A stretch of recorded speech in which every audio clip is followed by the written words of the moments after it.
नमस्कार, आपका स्वागत है कृष्णा अवेकेंस की इस आध्यात्मिक यात्रा में, जहां शब्द नहीं, आत्मा बोलती है।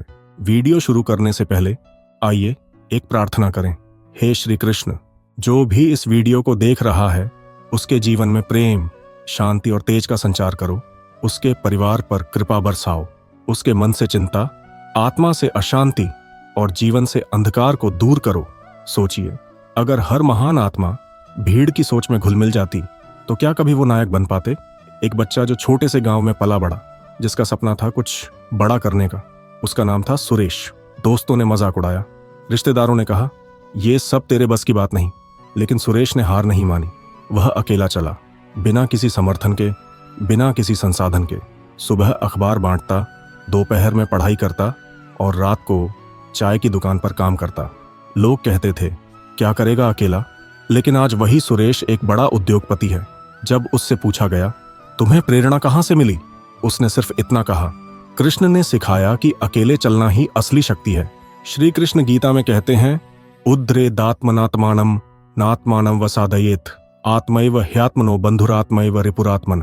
अर्थात इंसान को स्वयं ही अपने आप को ऊपर उठाना चाहिए, न कि खुद को गिराना चाहिए, क्योंकि स्वयं ही वह अपना मित्र होता है और स्वयं ही वह अपना शत्रु।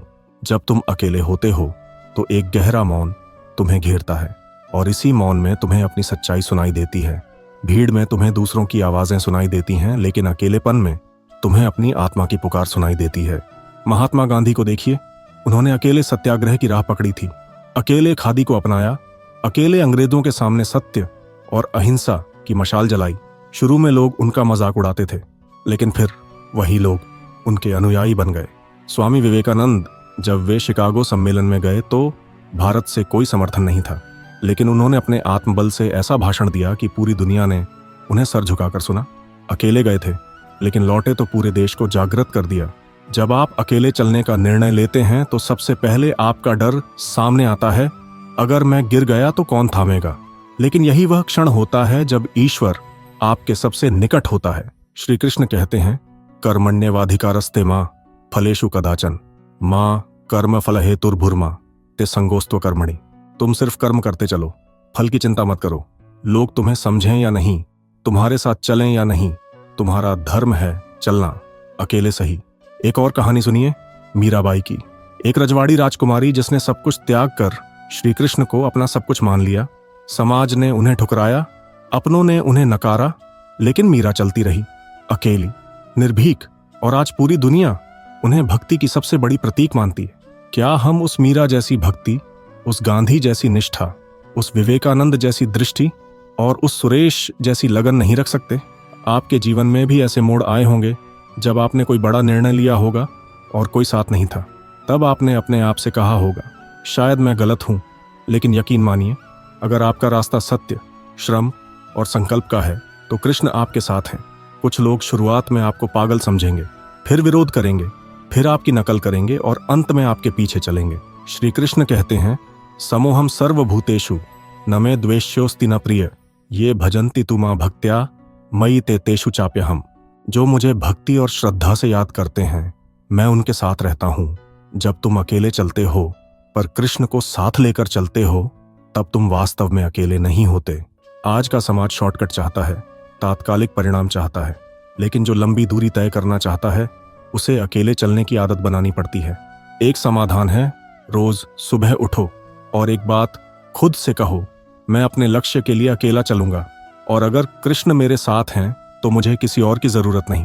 कभी अकेले स्कूल जाने से डर लगा होगा, कभी अकेले स्टेज पर खड़े होने से, कभी अकेले ट्रेन पकड़ने में हिचकिचाहट हुई होगी, लेकिन जब भी तुमने अकेले किया, तुमने सीखा, मजबूत बने। जीवन भी एक वैसा ही मंच है जहां बार बार तुम्हें अकेले उतरना पड़ेगा और हर बार तुम पहले से बेहतर निकलोगे। तो चलो आज से यह व्रत लें, अकेले चलना सीखें। शोर नहीं करेंगे, परिणाम से उत्तर देंगे, भीड़ की ओर नहीं, अपनी आत्मा की आवाज की ओर देखेंगे। और याद रखो, अकेले चलना कठिन जरूर है, लेकिन जब मंजिल मिलती है तो इतिहास लिखा जाता है। और यह अकेलापन ही वह द्वार है जहां से आत्मज्ञान की यात्रा शुरू होती है। जब मन मौन हो जाता है तो आत्मा बोलने लगती है, और आत्मा की वाणी में श्री कृष्ण की वाणी सुनाई देती है। आप जीवन के किसी भी मोड़ पर खड़े हों, चाहे विद्यार्थी हों, नौकरी पेशा हों, एक उद्यमी हों या एक साधारण गृहस्थ, जब आप अकेले खड़े होते हैं अपने निर्णयों पर, तब आपकी आत्मा का तेज बढ़ता है। याद रखिए, हर सफल व्यक्ति कभी ना कभी इस अकेलेपन के द्वार से गुजरा है। यह एक परीक्षा है जो आत्मबल, धैर्य और निष्ठा का परीक्षण करती है। जब रात्रि घने अंधकार से भर जाती है, तभी तारे स्पष्ट दिखाई देते हैं। उसी प्रकार जब जीवन में अकेलापन आता है, तभी आपकी वास्तविक क्षमता सामने आती है। श्री कृष्ण का एक और संदेश है, व्यासनेषु च भूतेषु मित्रम धर्मश्च पंडितः। सच्चा मित्र वही है जो संकट में साथ दे, और धर्म ही सबसे बड़ा मित्र है। जब कोई नहीं होता, तब तुम्हारे कर्म और तुम्हारा धर्म ही तुम्हारे रक्षक बनते हैं। इसलिए अकेले चलो, लेकिन सच्चाई के साथ चलो। अकेले चलो, लेकिन कृष्ण को साथ लेकर चलो। तब यह यात्रा एकाकी नहीं, बल्कि आध्यात्मिक बन जाती है। अगर ये विचार आपके मन को छू गए हों, तो इस वीडियो को जरूर साझा करें। शायद आपकी एक प्रेरणा किसी को उसकी राह दिखा दे। अब इस प्रकाश को थामे चलो, क्योंकि तुम्हारे हर कदम का कोई अर्थ है। तुम्हारी यात्रा केवल तुम्हारी नहीं है, यह उन अनगिनत आत्माओं की भी यात्रा है जो तुम्हारे पीछे प्रेरणा पाएंगी। सोचो, अगर श्री कृष्ण ने महाभारत से पहले अपने निर्णय पर संदेह किया होता? अगर अर्जुन की दुविधा में वे भी खो गए होते? नहीं, वे अडिग रहे। उन्होंने अर्जुन को उसका धर्म याद दिलाया, उसका आत्मस्वरूप दिखाया। और यही तुम भी कर सकते हो, जब तुम अपने भीतर के कृष्ण को जगाओ। अकेले चलना कभी भी अलग होना नहीं होता, यह तो असली होना है। तुम अब किसी के अनुमोदन की प्रतीक्षा नहीं करते, तुम अब अपने रास्ते खुद बनाते हो। ये राहें कठिन हो सकती हैं, लेकिन याद रखो, कठिन रास्ते ही ऊंचाई पर ले जाते हैं। अब जब तुम चल चुके हो तो रुकना मत। जीवन हर मोड़ पर परीक्षा लेगा, लेकिन श्री कृष्ण की स्मृति में हर परीक्षा सरल हो जाएगी। याद रखो उनका वचन, न ही कल्याण कृत कश्चिद दुर्गतिन तात गच्छति। जो शुभ मार्ग पर चलता है, वह कभी विनाश की ओर नहीं जाता। इसलिए अपने दीपक को बुझने मत दो, अपने संकल्प को कमजोर मत होने दो। हर दिन श्री कृष्ण से प्रार्थना करो, हे माधव, मुझे मेरी ही आंखों में साहस दो। मुझे उस सन्नाटे में संगीत सुनने की शक्ति दो, जहां दुनिया की चुप्पी मेरे भीतर गूंजती है।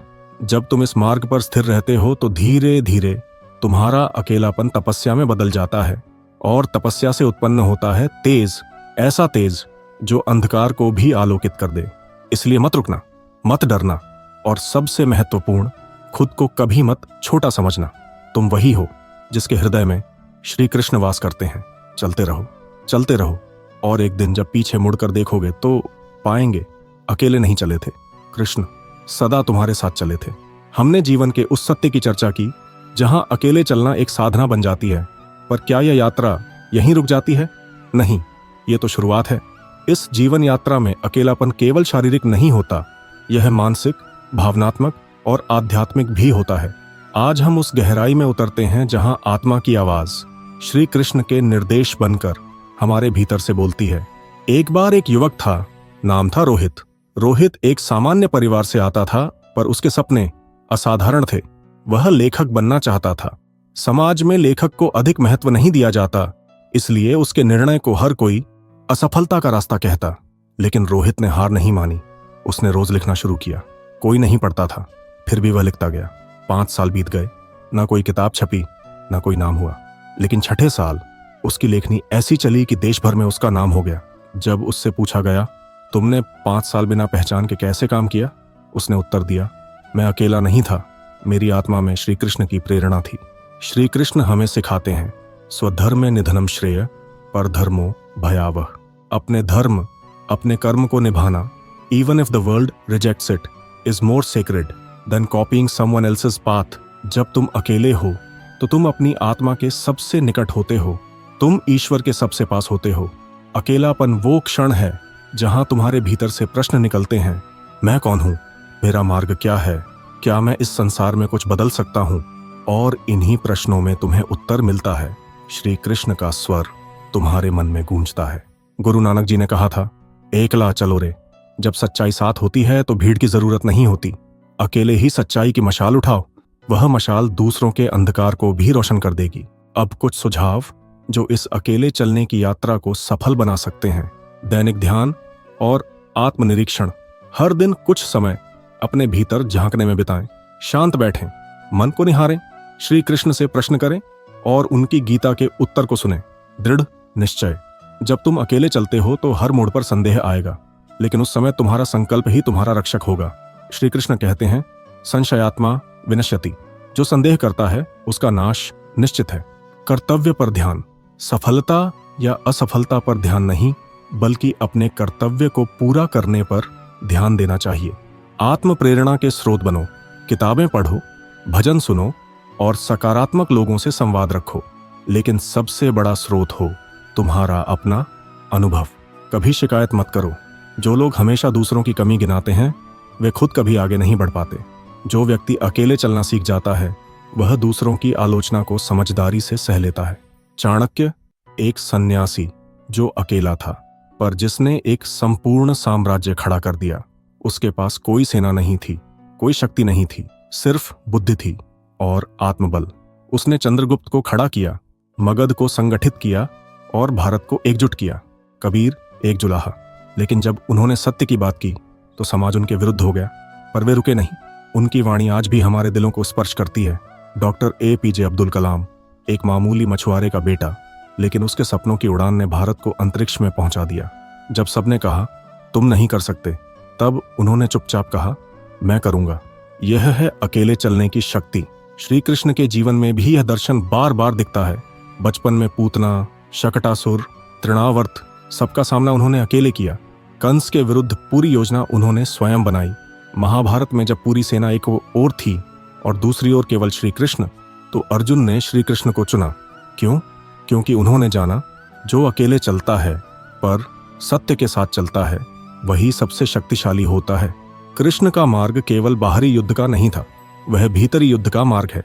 जब हम अकेले होते हैं तब सबसे बड़ा युद्ध हमारे भीतर चलता है। असमंजस, भय, मोह, क्रोध। और तभी श्री कृष्ण गीता का उपदेश देते हैं, अहम त्वां सर्वपापेभ्यो मोक्षयिष्यामि मा शुच्च। डरो मत, मैं तुम्हें समस्त पापों से मुक्त कर दूंगा, तुम मेरे शरण में आओ। इसलिए अगर जीवन तुम्हें अकेले खड़ा कर रहा है तो यह एक संकेत है, तुम्हारा समय आ गया है। अब समय है कर्म का, अब समय है दृढ़ता का, अब समय है प्रकाश बनने का। इसलिए मत घबराओ, अकेले चलो, क्योंकि जब तुम अकेले चलते हो तो वास्तव में कृष्ण तुम्हारे साथ चल रहे होते हैं। यह अकेलापन जो कभी डराता था अब तुम्हारी शक्ति बन चुका है। जहां पहले अंधकार था अब वहां प्रकाश है, क्योंकि तुमने उसे अपने भीतर से जगाया है। अब सोचो, वो सब लोग जो कभी तुम्हारी हिम्मत पर हंसते थे अब वो तुम्हारी मिसाल देते हैं। जिन्होंने कहा था तू अकेला है, तू क्या कर पाएगा, अब वो पूछते हैं तूने ये सब कैसे किया? और तुम्हारा उत्तर क्या होगा? मैं अकेला नहीं था, मेरे साथ श्री कृष्ण थे, मेरे साथ मेरा संकल्प था, मेरा सत्य था। जीवन के हर मोड़ पर जब तुम खुद पर विश्वास नहीं कर पाए तब भी ईश्वर तुम पर विश्वास करते रहे। वो हर संघर्ष, हर ठोकर, सब एक शिक्षा थी। अब तुम तैयार हो, न किसी की मंजूरी चाहिए, न किसी की सलाह। तुमने खुद को पहचान लिया है। यही आत्मबोध, यही है असली सफलता। तुम अकेले चल रहे हो पर अब पीछे बहुतों को रास्ता दिखा रहे हो, क्योंकि जो खुद जलता है वही दीपक बनता है। जो खुद चलना सीखता है वही दूसरों को चलना सिखाता है। जब जीवन तुम्हें सबसे अलग खड़ा कर देता है तब यह ईश्वर का संकेत होता है कि अब तुम्हें खुद को साबित करना है। जब कोई साथ नहीं देता तब श्री कृष्ण तुम्हें बुलाते हैं, अब तू चल, मैं तेरे साथ हूं। अकेलापन एक वरदान है अगर तुम उसे समझो। यह तुम्हारे भीतर की आवाज को सुनने का अवसर है, वो आवाज जो भीड़ में खो जाती है। जब लोग चले जाते हैं तब परमात्मा पास आता है। जब तुम अकेले होते हो तभी तुम्हें समय मिलता है अपने जीवन की दिशा पर सोचने का। एक कहानी याद आती है। एक लड़की थी, नाम था स्नेहा। एक समय था जब उसके चारों ओर बहुत दोस्त थे, रिश्तेदार थे, सबके बीच लोकप्रिय थी। लेकिन जैसे ही उसने अपने जीवन में कुछ बड़ा करने का निर्णय लिया, सब धीरे धीरे दूर होते गए। लोगों ने उसे कहा, इतना बड़ा मत सोचो, ये तेरे बस की बात नहीं। लेकिन स्नेहा रुकी नहीं। उसने अपने सपने पर काम करना शुरू किया। रातों की नींद, आराम, सब कुछ त्याग दिया। 3 साल बाद उसी लड़की ने वो मुकाम हासिल किया जहां पहले केवल कल्पना थी। अब वहीं लोग जो उसे अकेला छोड़ गए थे उसकी तारीफ करते हैं, उसकी सलाह लेते हैं। और जब उससे पूछा गया, तूने अकेले ये सब कैसे किया, उसने मुस्कुराकर उत्तर दिया, जब सब दूर हो गए तब मेरे पास सिर्फ मैं थी और मेरे श्री कृष्ण वही मेरे साथी बने। हमारी आत्मा तब सबसे तेज चमकती है जब अंधकार घना होता है। ठीक वैसे ही जैसे तारे दिन में नहीं दिखते पर रात में अपनी पूरी रोशनी बिखेरते हैं। जब जीवन की रात गहरी होती है तब आत्मा के तारे जगमगाते हैं। श्री कृष्ण ने कभी अर्जुन से यह नहीं कहा कि डर मत, मैं तेरे लिए युद्ध करूंगा। उन्होंने कहा, तू खड़ा हो, तू युद्ध कर, मैं तेरे साथ हूं। अकेले चलने का अर्थ यह नहीं कि तुम निर्बल हो, इसका अर्थ यह है कि अब तुम्हारे भीतर वो शक्ति है जो भीड़ के सहारे की मोहताज नहीं। अब कुछ जीवन मंत्र जो इस अकेलेपन को शक्ति में बदल सकते हैं। हर ठोकर में संकेत छिपा है। जब तुम्हें कोई ठुकराता है, जब कोई साथ छोड़ता है, तब समझो ईश्वर तुम्हें किसी नए पथ की ओर ले जा रहे हैं। भीतर की आवाज़ सुनो। लोग तुम्हें बहुत कुछ कहेंगे, लेकिन जो तुम्हारे भीतर की आवाज़ कहती है वही सत्य है। श्री कृष्ण की वाणी गीता में भीतर से आती है। बस ध्यान दो, कर्म पर विश्वास रखो। कर्मण्येवाधिकारस्ते मा फलेषु कदाचन। फल की चिंता छोड़ दो, अपना कर्म करते जाओ। लोग क्या सोचेंगे ये मत सोचो। छोटे कदम भी महान यात्रा बनते हैं। हर दिन थोड़ा थोड़ा आगे बढ़ो। यह जरूरी नहीं कि तुम दौड़ो, जरूरी है कि तुम रुको नहीं। अपनी सफलता को पूजा बनाओ। तुम्हारा लक्ष्य केवल धन या प्रसिद्ध नहीं होना चाहिए, वह सेवा, आत्मा की पूर्ति और ईश्वर को समर्पण होना चाहिए। जब तुम अपने लक्ष्य को भक्ति बनाते हो तब अकेलापन तपस्या बन जाता है। अब जरा सोचिए, जब तुम अकेले चलते हो तब तुम सबसे स्वतंत्र होते हो। तुम्हें किसी की स्वीकृति की जरूरत नहीं, किसी की तारीफ की प्रतीक्षा नहीं। तुम्हारे पांव खुद दिशा तय करते हैं। तुम्हारा अंतरात्मा ही तुम्हारा गुरु बन जाता है। महाभारत में एक और प्रसंग देखिए। जब अभिमन्यु अकेले चक्रव्यूह में गया तो उसने हार मानकर नहीं बल्कि वीरता से लड़ा। वो जानता था कि शायद वह लौटेगा नहीं, लेकिन उसका एक एक क्षण, एक एक वार आने वाली पीढ़ियों के लिए प्रेरणा बन गया। अकेलापन एक परीक्षा है, पर उसी में छिपा है परम पुरुषार्थ। एक किसान बीज बोता है तो वह बीज पहले अकेला होता है, मिट्टी में, अंधेरे में दबा हुआ, पर उसी बीज से अंकुर फूटता है, पेड़ बनता है और फिर फल देता है। ठीक वैसे ही जब तुम्हें जीवन नीचे दबा रहा हो, जब कोई तुम्हें न देख रहा हो, न पहचान रहा हो, तब समझो कि तुम बीज की अवस्था में हो। और फिर अगर तुम धैर्य रखो, मेहनत करो और श्री कृष्ण पर विश्वास रखो तो एक दिन वही अकेलापन तुम्हारी सफलता का मूल बन जाएगा। श्री कृष्ण कहते हैं, जो अपने भीतर स्थित रहता है वह सच्चे सुख को प्राप्त करता है। इसलिए बाहर की भीड़ को नहीं, भीतर की शांति को खोजो। अब आइए उस अकेलेपन की बात करें जहां से निर्माण शुरू होता है। हर महान आत्मा जिसने संसार को बदला पहले अकेली थी। बुद्ध जंगल गए अकेले, महावीर मौन हुए अकेले, नानक ने यात्रा की अकेले, श्री कृष्ण ने भी मथुरा छोड़कर द्वारका बसाई। जब उन्हें सबसे ज्यादा विरोध मिला तब उन्होंने आगे बढ़ने का निर्णय लिया। वो अकेलापन जहां शोर नहीं, केवल शांति होती है, वहां आत्मा की गूंज सुनाई देती है। यह आत्मा की पुकार ही है जो तुम्हें महानता की ओर खींचती है। एक और कहानी, एक युवक जिसका नाम था विक्रांत। उसे बार बार जीवन में ठुकराया गया। कॉलेज में पीछे रह गया, नौकरी में रिजेक्ट हुआ, रिश्तों में भी अस्वीकार मिला। हर बार समाज ने कहा यह तो साधारण है, लेकिन विक्रांत ने समाज की आवाज को नहीं, अपने भीतर की पुकार को सुना। उसने कहा, मैं साधारण नहीं हूं, मैं विशेष हूं और ये मैं साबित करूंगा। दिन रात बिना किसी के सहारे के उसने अपने ज्ञान और आत्मबल को तराशा। कुछ वर्षों बाद वह एक ऐसा लेखक बन गया जिसकी पुस्तकें दुनिया भर में पढ़ी जाती हैं। और जब उससे किसी ने पूछा, तूने कैसे ये कर दिखाया? उसने कहा, क्योंकि मैंने अकेलापन को दंड नहीं, साधना माना। श्री कृष्ण कहते हैं, न आत्मा कभी जन्म लेती है न मरती है, वह शाश्वत है। जब तुम इस सत्य को समझते हो तब तुम्हारा अकेलापन तुम्हें डराता नहीं, वह तुम्हारा ध्यान बन जाता है। तो हे साधक, अगर आज तुम अकेले हो तो यह घबराने की नहीं बल्कि ईश्वर को अनुभव करने की घड़ी है, क्योंकि जो अकेले चलना सीखता है एक दिन उसके पीछे काफिला चलता है। अब यहां से तुम्हारा सफर शुरू होता है आत्मनिर्भरता की ओर, ईश्वर के साथ एक निजी संवाद की ओर। कभी अपने जीवन में एक दिन ऐसा निकालो जब तुम पूरे दिन किसी से बात ना करो, सिर्फ अपने मन से। जब तुम अपनी सोच को कागज पर उतारो, जब तुम श्री कृष्ण के साथ एकांत में बैठकर गीता के श्लोकों को आत्मसात करो, तब समझ आ जाएगा कि यह एकांत ही तो सबसे बड़ा सौभाग्य है। हर अर्षे, हर संत, हर योगी जिसने सत्य को पाया वह अकेले चला था, लेकिन उसका अकेलापन ही उसकी सबसे बड़ी संगति बन गया। श्री कृष्ण कहते हैं, योगस्था कुरु कर्माणि, अर्थात भीतर स्थिर हो जाओ फिर कर्म करो। जो व्यक्ति भीतर से स्थिर होता है उसका अकेलापन शक्ति बन जाता है। तो अब समय है कि तुम अपने डर से ऊपर उठो, अकेलेपन को गले लगाओ, आत्मा की आवाज सुनो और श्री कृष्ण को अपना मार्गदर्शक बनाओ, क्योंकि जब तुम अडिग होकर अकेले चलते हो तो स्वयं ईश्वर तुम्हारे संग चलने लगते हैं। अब इस यात्रा का अगला चरण है सेवा का। जब तुम अकेले होते हो और तुम्हें कुछ उपलब्धि मिलती है, तब उसका सर्वोत्तम उपयोग यही है कि तुम दूसरों के लिए प्रेरणा बनो। स्वामी विवेकानंद ने कहा था, उठो, जागो और तब तक मत रुको जब तक लक्ष्य की प्राप्ति न हो जाए। लेकिन उन्होंने ये भी कहा, तुम एक दीपक बनो और दूसरों के पथ को भी आलोकित करो। जब तुम अकेले अपने संघर्ष से निकलकर ऊपर उठते हो, तब ईश्वर तुम्हें एक मिशन देता है, दूसरों की सहायता करने का।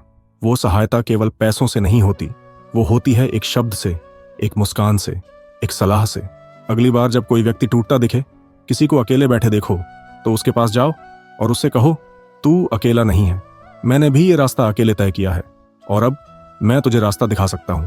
क्योंकि जो अकेले चलना सीखता है, एक दिन वही दूसरों का मार्गदर्शक बनता है।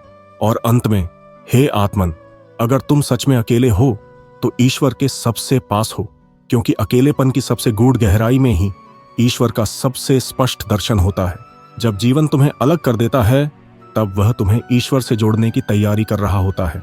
अकेलेपन की अग्नि में तपकर ही आत्मा सोने की तरह दमकती है, और यही वह समय होता है जब तुम्हारे भीतर की दिव्यता, तुम्हारी चेतना और तुम्हारा संकल्प जागृत होते हैं। आज हम उस अवस्था की बात करेंगे जब तुम्हारा आत्मविश्वास डगमगाता है, जब तुम्हें लगता है कि दुनिया तुम्हारे खिलाफ है, जब कोई तुम्हारी बात नहीं समझता, कोई तुम्हारे सपनों को नहीं देख पाता। उस समय केवल एक ही शक्ति होती है जो तुम्हारे पास होती है, तुम्हारा स्वयं पर विश्वास और श्री कृष्ण पर समर्पण। श्री कृष्ण ने कभी नहीं कहा कि जीवन आसान होगा, लेकिन उन्होंने ये जरूर कहा, मैं तुम्हारे साथ हूं। यही साथ जब पूरी दुनिया खामोश हो जाती है, तब सबसे ऊंचा बोलता है। एक लड़का था, नाम था आदित्य। मध्यम वर्गीय परिवार, सीमित संसाधन और बड़े सपने। इंजीनियर बनना चाहता था, लेकिन जब परीक्षा पास नहीं हुई, दोस्तों ने ताने मारे, रिश्तेदारों ने कहा कोई और काम देख ले, पर उसने ठान लिया था, मैं रुकूंगा नहीं। 3 साल तक वह अकेले पढ़ता रहा, लाइब्रेरी में, पार्क में, कभी कभी बस स्टैंड पर बैठकर। कोई कोचिंग नहीं, कोई गाइड नहीं, बस एक गीता की छोटी सी किताब साथ थी और उसमें एक श्लोक रेखांकित था, सुख दुखे समे कृत्वा लाभालाभो जया जयो ततो युद्धाय युज्यस्व नैवं पापम वाप्स्यसि। उसने इसे अपना जीवन मंत्र बना लिया और फिर एक दिन वह परीक्षा में पास हुआ और इतना अच्छा किया कि देश के टॉप संस्थानों में उसका नाम आया। जब उससे पूछा गया कैसे कर दिखाया, उसने कहा, मैं अकेला था लेकिन मैं टूटा नहीं। मैं श्री कृष्ण को हर रोज सुनता था और वो मुझे हर रोज चलने की शक्ति देते थे। ये वही शक्ति है जो हमें भीतर से बदलती है। जब कोई नहीं होता, तब तुम्हारे साथ केवल तुम्हारी आत्मा होती है और आत्मा में ही तो परमात्मा निवास करता है। अकेले चलना कोई दुर्भाग्य नहीं, ये तुम्हारा आध्यात्मिक पुनर्जन्म होता है। तुम फिर से खुद को गढ़ते हो, फिर से खुद को बनाते हो, और जब तुम अपनी आत्मा से जुड़े होते हो, तब तुम्हारे कदम रुकते नहीं, वे तो दुनिया को दिशा देने लगते हैं। तो याद रखो, अगर आज तुम अकेले हो तो ईश्वर तुम्हें अगली ऊंचाई के लिए तैयार कर रहा है। तुम टूटे नहीं हो, तुम तराशे जा रहे हो, तुम तराशे जा रहे हो। हर महान आत्मा अकेले ही चलती है। यह अकेलापन तुम्हारे हृदय को कठोर नहीं बल्कि कोमल बनाता है। यह तुम्हें दूसरों की पीड़ा समझना सिखाता है। जब तुम अकेले होते हो, तब तुम्हें दूसरों की चुप्पी की भाषा समझ में आने लगती है। एक और उदाहरण देखिए। एक स्त्री थी, मीरा। उसका प्रेम समाज के नियमों से बड़ा था। लोगों ने उसे पागल कहा, त्यागा, पर वह हटी नहीं। उसने कृष्ण को ही अपना सब कुछ मान लिया और उसी प्रेम में उसने संपूर्ण ब्रह्मांड को पा लिया।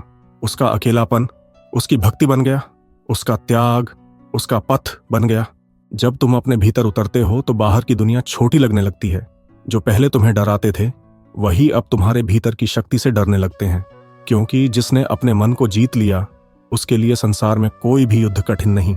श्री कृष्ण कहते हैं, उद्रेदात्मनात्मानम नात्मानम वसादेत, अर्थात मनुष्य को चाहिए कि वह अपने द्वारा ही अपने को उठाए और कभी अपने को नीचा न गिराए। इसलिए हे साधक, अकेले चलना मत छोड़ो। यह यात्रा कठिन जरूर है, पर यही वह रास्ता है जो तुम्हें अपने असली स्वरूप तक ले जाएगा। यह तप है, यह साधना है और इसका फल अमूल्य है। श्री कृष्ण तुम्हारे साथ हैं, हर कदम पर, हर सांस में। विश्वास रखो और आगे बढ़ो। यह मार्ग जो अकेलेपन से गुजरता है, वास्तव में आत्म प्रकाश की ओर जाता है। इसमें हर मोड़ पर परीक्षा होती है, पर हर मोड़ पर साथ भी होता है। अदृश्य लेकिन सच्चा श्री कृष्ण का साथ। एक किसान था जो पहाड़ी इलाके में अकेला खेत जोतता था, ना कोई मदद न मशीन। लोग उसका मजाक उड़ाते थे, कहते थे यह जमीन बंजर है, कुछ नहीं उगेगा। लेकिन वह रोज सुबह गीता पढ़ता और खेत में हल चलाता। वर्षों बाद वही बंजर जमीन एक फलदार बाग बन गई। लोग आश्चर्य करने लगे, तूने यह कैसे किया? उसने मुस्कुराकर कहा, जब सबने मना किया कृष्ण ने तब भी मेरा साथ दिया। जब कोई नहीं था तब मेरे हाथ में हल था और हृदय में हरि। ऐसे कई उदाहरण हैं जहां अकेलेपन ने ही साधक को योगी बना दिया, जहां अस्वीकृति ने ही आत्मज्ञान की ओर धकेला। जब सब दूर चले जाते हैं तब ईश्वर पास आ जाते हैं। तो चलो इस यात्रा को एक वरदान की तरह देखो। अकेलापन कमजोरी नहीं, यह तो श्री कृष्ण की विशेष व्यवस्था है, तुम्हें शोर से निकालकर शांति में लाने की, तुम्हें बाहर की भीड़ से हटाकर भीतर की भीड़ को शांत करने की। इसलिए हे साधक, अपने एकाकी पलों को रो मत, उन्हें प्रणाम करो। यही तो वे क्षण हैं जब तुम सच्चे अर्थों में अपने प्रभु से मिलते हो। एक और सच्चाई यह है कि जब तुम अकेले होते हो तब तुम दुनिया को देखने की नई दृष्टि प्राप्त करते हो। जब भीड़ नहीं होती तब तुम स्पष्ट देख पाते हो कौन तुमसे प्रेम करता है बिना स्वार्थ के और कौन केवल भीड़ के शोर में शामिल था। एक युवक था, नाम था अर्पण। वह नौकरी के लिए बड़े शहर गया, वहां अकेला रहा, संघर्ष किया, कई बार भूखा सोया, कई बार अपमान सहा, लेकिन हर रात वह अपने बिस्तर के पास गीता रखता और सोने से पहले श्री कृष्ण का स्मरण करता। उसने कभी हार नहीं मानी। समय बीता, वही अर्पण जिसने कभी किसी से मदद की भीख मांगी थी अब लोगों को रोजगार देने लगा। लोगों ने पूछा, इतने संघर्ष में कैसे डटे रहे? उसने कहा, कृष्ण ने सिखाया कि आत्मा कभी अकेली नहीं होती, बस हमें खुद से जुड़ने की देर होती है। श्री कृष्ण का यह वचन याद रखो, नयनम छिंदन्ति शस्त्राणि नयनम दहति पावक न चैनम क्लेदयन्त्यापो न शोषयति मारुतः। तुम्हारी आत्मा अमर है। जो आत्मा को जान लेता है वह अकेले चलने से नहीं डरता। वह जानता है कि उसका मार्ग कठिन जरूर है पर उसमें प्रभु का हाथ है। तो हे साधक, जब अगली बार तुम्हें लगे कि तुम अकेले हो, आंखें बंद करो और श्री कृष्ण का नाम लो। वह यमुना की लहरों में, बांसुरी की धुन में और तुम्हारे हृदय की गहराइयों में सदा तुम्हारे साथ है। चलते रहो, गिरो पर उठो और याद रखो, हर अकेली रात के बाद एक नई सुबह जरूर होती है। हर नई सुबह एक नई शुरुआत का अवसर होती है। जब जीवन तुम्हें बार बार गिराए तब समझ लो तुम्हारे भीतर कुछ बड़ा निर्माण हो रहा है। अकेले चलने का साहस तुम्हारे भीतर के वीर को जन्म देता है। एक युवा चित्रकार था, नमन। उसके बनाए चित्रों को कोई नहीं खरीदता था। प्रदर्शनी में भीड़ आती पर उसकी ओर कोई ध्यान नहीं देता। अब पर नमन रोज एक नया चित्र बनाता और उसे दीवार पर टांग देता। उसके कमरे की हर दीवार, हर कोना उसके संघर्ष की गवाही देने लगा। एक दिन एक विदेशी पर्यटक उसकी छोटी गली में आया। उसकी नजर एक चित्र पर पड़ी जिसमें कृष्ण एक वृक्ष के नीचे अकेले बैठे थे और उनके चारों ओर ब्रह्मांड की ऊर्जा घूम रही थी। वह चित्र उसने खरीद लिया और दुनिया को दिखाया। नमन का नाम फैल गया। आज उसकी पेंटिंग्स करोड़ों में बिकती हैं, पर वह अब भी हर सुबह गीता पढ़ता है और कहता है, मेरे ब्रश को दिशा देने वाला कृष्ण है, मैं तो बस माध्यम हूं। श्री कृष्ण कहते हैं, कर्मण्येवाधिकारस्ते मां फलेषु कदाचन। तुम्हारा अधिकार है केवल कर्म पर, फल की चिंता ईश्वर पर छोड़ दो। ये सीख ही अकेले चलने वाले को अमर बना देती है।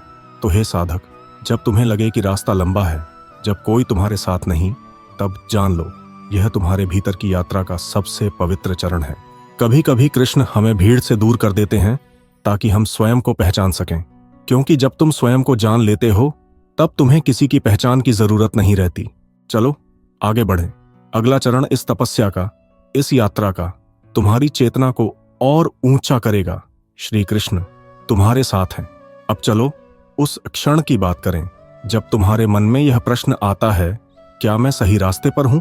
क्योंकि जब आप अकेले चलते हैं तो रास्ता अक्सर धुंधला होता है।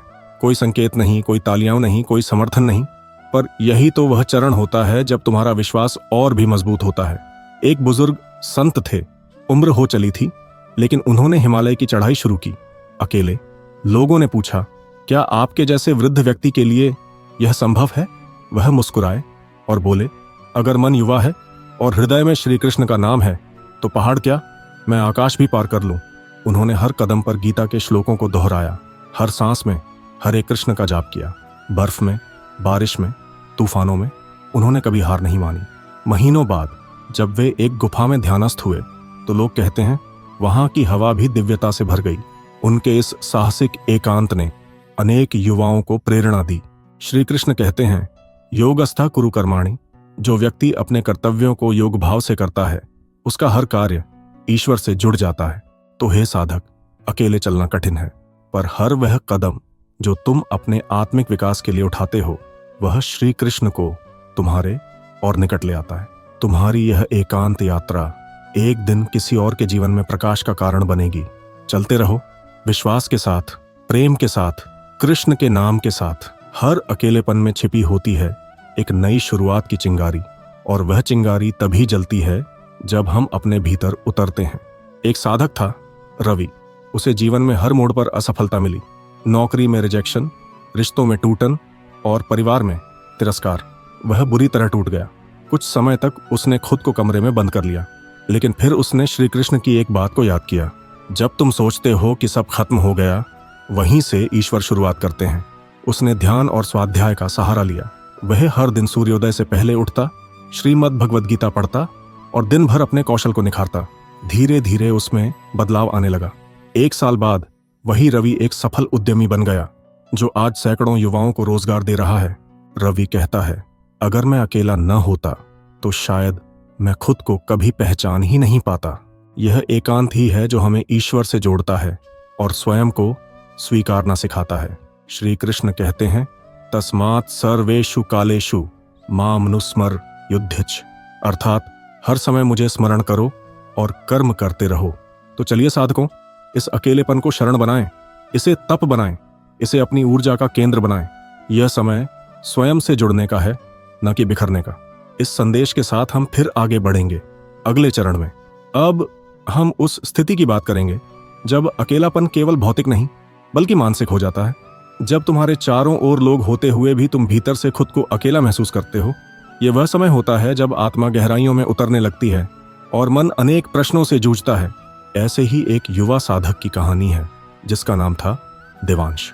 वह एक बड़े परिवार में रहता था, पर मन की शांति को जैसे कहीं खो चुका था। वह हर दिन एक जैसे कार्य करता, हंसता बोलता, पर भीतर एक रिक्तता उसे घेरे रहती।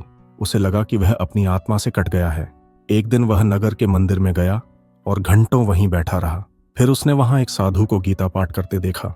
साधु की वाणी में गूंजती थी श्री कृष्ण की वह सीख, उद्धरेदात्मनात्मानम नात्मानम वसादयेत। देवांश को लगा मानो यह बात उसी के लिए कही गई हो। उसने उस साधु से मार्गदर्शन मांगा। साधु ने कहा, जब भीतर की शांति खो जाए तो बाहरी रिश्ते भी व्यर्थ लगने लगते हैं। सबसे पहले अपने भीतर के कृष्ण को खोजो। जब वह मिलेंगे तो सब कुछ मिल जाएगा। देवांश ने ध्यान, साधना और आत्मसंवाद शुरू किया। कुछ ही महीनों में उसका चेहरा दमकने लगा।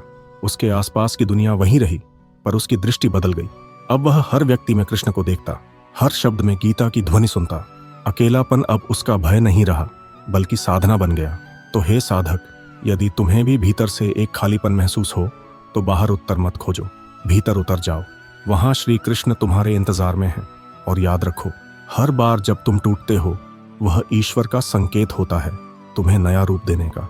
और अंत में याद रखना, अकेलापन सज्जा नहीं है, वो परमात्मा की बनाई गई प्रयोगशाला है, जहां वह तुम्हें गढ़ता है, तराशता है और तैयार करता है उस ऊंचाई के लिए जहां पहुंचने पर दुनिया खुद तुम्हारे पीछे चलेगी। जब तुम बिना सहारे चलना सीख लेते हो, तभी लोग तुम्हारे सहारे की तलाश में आने लगते हैं। इसलिए साधक, अकेले चलने से मत डरना, क्योंकि यही अकेलापन तुम्हें सबसे गहराई से श्री कृष्ण के पास ले जाएगा। और जब कृष्ण साथ हो तो कौन अकेला है? अगर तुम्हें इस यात्रा से कुछ सीख मिली हो तो राधे राधे कमेंट में जरूर लिखना। मैं देखना चाहता हूं कौन कौन है वो साधक जो अब अपने अकेलेपन को साधना में बदलने को तैयार हैं। धन्यवाद। जय श्री कृष्ण। राधे राधे।